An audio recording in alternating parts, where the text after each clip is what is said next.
ইসলাম বৈষম্যের ব্যাপারে কতটা জিরো টলারেন্স নীতি অবলম্বন করে সে বিষয়টি আমরা খুব ভালো করে উপলব্ধি করতে পারবো যদি আমরা কোরআনের দিকে তাকাই। আমাদের দেশের প্রায় বেশিরভাগ মসজিদগুলো জুমার খুতবা সমাপ্ত হয়ে থাকে একটি আয়াতের মাধ্যমে। সেই আয়াতে আল্লাহ রাব্বুল আলামিন মুসলমানদেরকে তথা বিশ্ব মানবতাকে ইনসাফ এবং ন্যায় বিচার প্রতিষ্ঠা করার নির্দেশ দিয়েছেন। আল্লাহ বলেছেন, ইন্নাল্লাহা ইয়া'মুরু বিল আদলি ওয়াল ইহসান।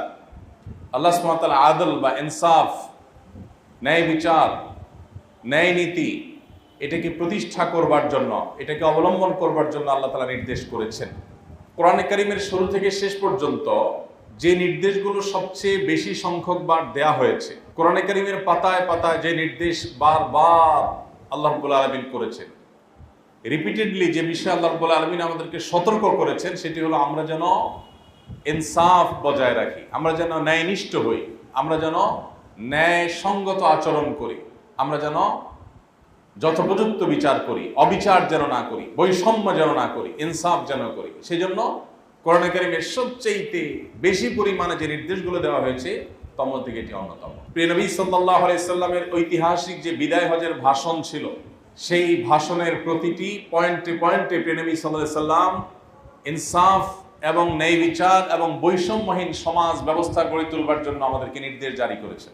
তার ভাষণের প্রতিটি পয়েন্টে পয়েন্টে, প্রতিটি লাইনে লাইনে আমরা দেখি যে তার ভাষণটা মূলত ন্যায় বিচার, ইনসাফ এটা প্রতিষ্ঠার পর দাঁড়িয়েছিল। এই জন্য নবী সাল্লাল্লাহু আলাইহি সাল্লাম বলেছেন, আলা ইন্না রব্বাকুম ওয়াহিদ, হে মানব জাতি, হে লোক সকল, তোমরা জেনে রাখো তোমাদের সবার রব এক। ঐক্যের একটা মূল সূত্র যেন আমরা খুঁজে পাই, সেজন্য নবী করিম সাল্লাল্লাহু আলাইহি সাল্লাম আমাদেরকে এই নির্দেশনা দিয়েছেন, আমাদেরকে স্মরণ করিয়ে দিয়েছেন যে একটি জায়গায় আমাদের সবার, একটা সুতোয় আমরা সবাই গাঁথা, একটা জায়গায় আমাদের সবার সাথে সবার ঐক্য রয়েছে, আর সেটি হলো যে আমাদের সবার পালনকর্তা একজন। এমনকি যারা আল্লাহকে অস্বীকার করেন, এমনকি যারা মুসলিম নন, তাদেরও পালন করেন আল্লাহ রাব্বুল আলামিন, তাদেরও লালন করেন আল্লাহ রাব্বুল আলামিন। এজন্য আমাদের সবার একটা জায়গায় সবার ঐক্যবদ্ধ হওয়ার একটি জায়গা আছে, সেটি হলো যে আমাদের সবার রব আল্লাহ তাআলা, আমাদের সবার পালন করতে আল্লাহ রাব্বুল আলামিন। নবী সাল্লাল্লাহু আলাইহি সাল্লাম আরো বলেছেন, ইন্না আবাকুম ওয়াহিদ, নিশ্চয়ই তোমাদের বাবাও এক, আমরা সবাই আদম আলাইহিস সালামের সন্তান। অতএব আমাদের ঐক্যের দুটি যোগসূত্র খুঁজে পাওয়া গেল। আমরা এক বাবার সন্তান, আমরা এক রবের গোলাম বা দাস। এই দুটি যোগসূত্র দেখিয়ে নবী করিম সাল্লাল্লাহু আলাইহি সাল্লাম তার ইনসাফের যে ভাষণ সেটি শুরু করেছেন।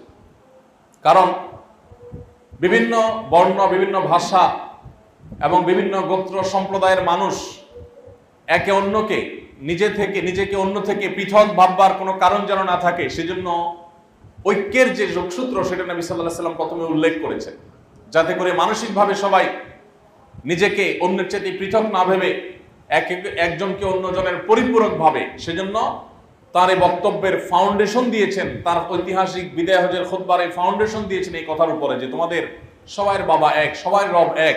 অতএব তোমরা কেন দুই হতে যাবে, কেন তোমরা দুই ভাবতে যাবে, তোমরা কেন একই বিষয়ে একাধিক চিন্তা করবে, বৈষম্য করবে, কারোর ক্ষেত্রে ইনসাফ করবে, কারোর ক্ষেত্রে ইনসাফ করবে না, কাউকে ছাড় দিবে, কাউকে ছাড় দিবে না, এই মানসিকতা কেন হবে? তোমরা সবাই তো এক, অতএব চিন্তা তোমাদের এক হওয়া উচিত।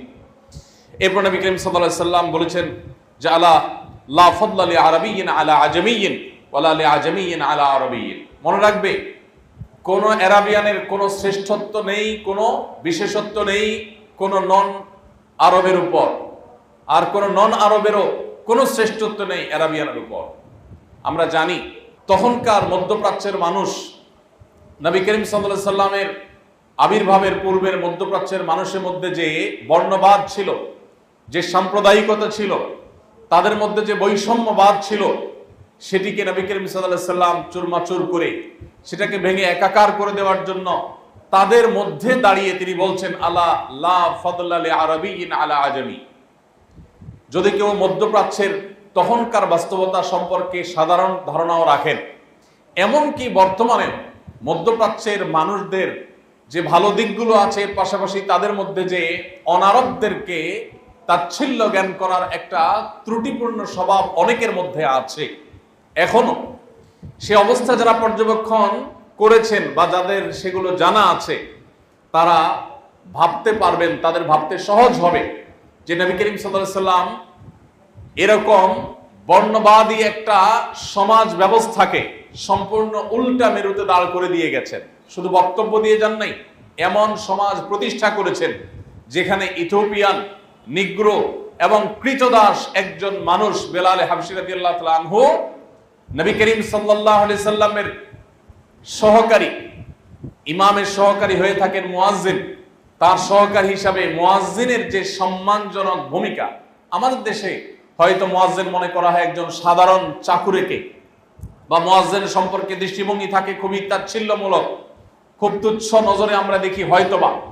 কিন্তু ইসলাম মুয়াজ্জিনকে অনন্য আসনে আসীন মনে করে। মুয়াজ্জিনকে যে আসন ইসলাম দেয় সেটা আমরা অনেক মুসলিমরা হয়তো জানি না।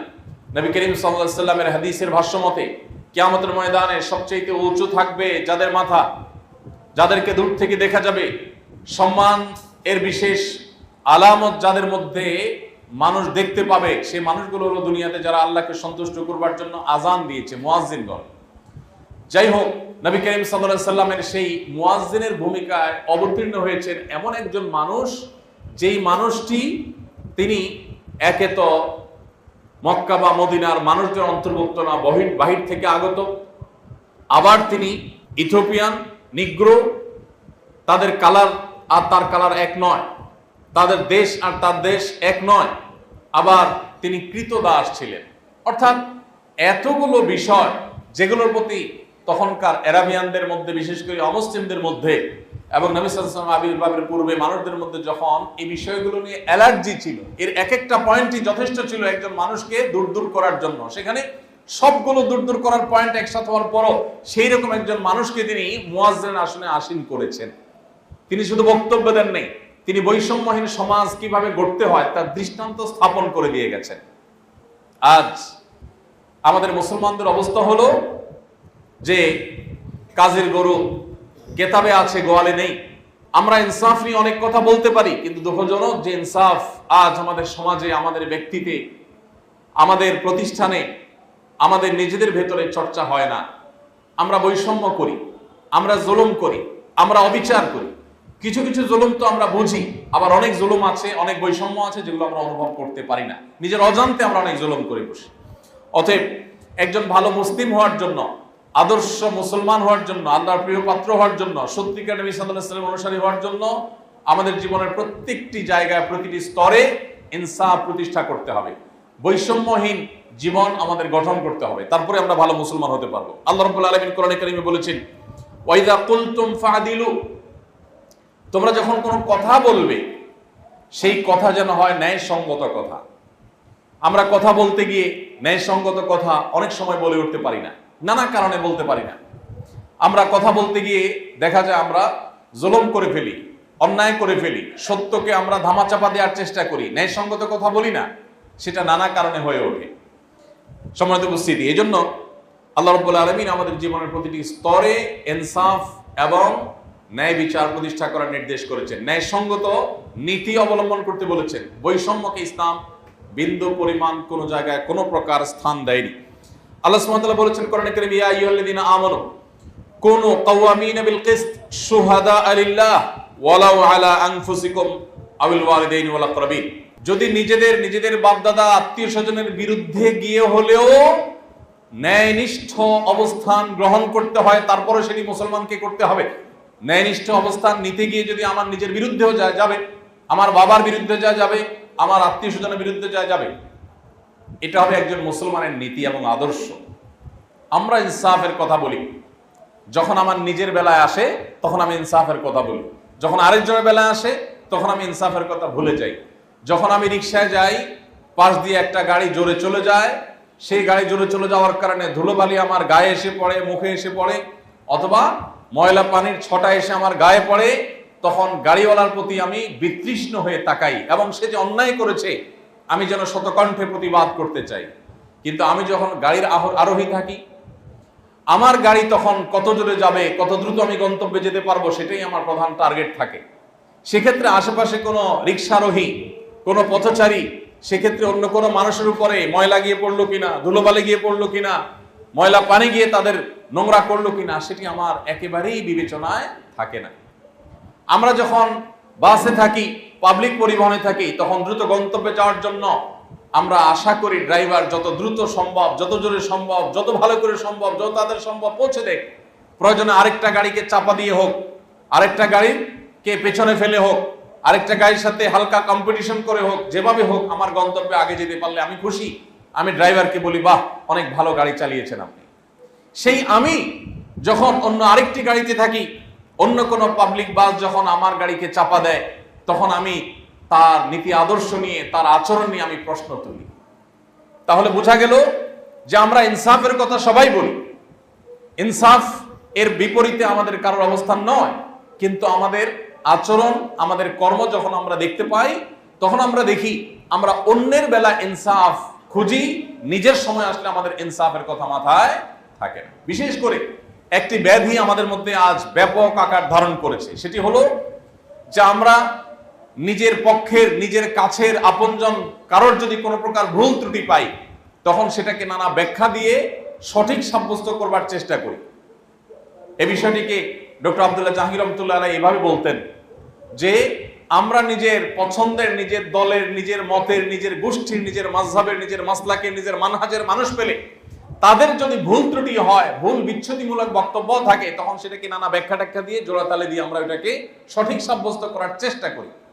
আর যদি আমি ভিন্ন মতের কোনো মানুষের সঠিক কথাও পাই, তো সেখান থেকে ছিদ্র অন্বেষণ করার চেষ্টা করতে কোনো কসুর করি না। এটাই হলো আমাদের জুলুমের জায়গা, এটাই হলো আমাদের বৈষম্যের জায়গা। অথচ আল্লাহ তাআলা আমাদেরকে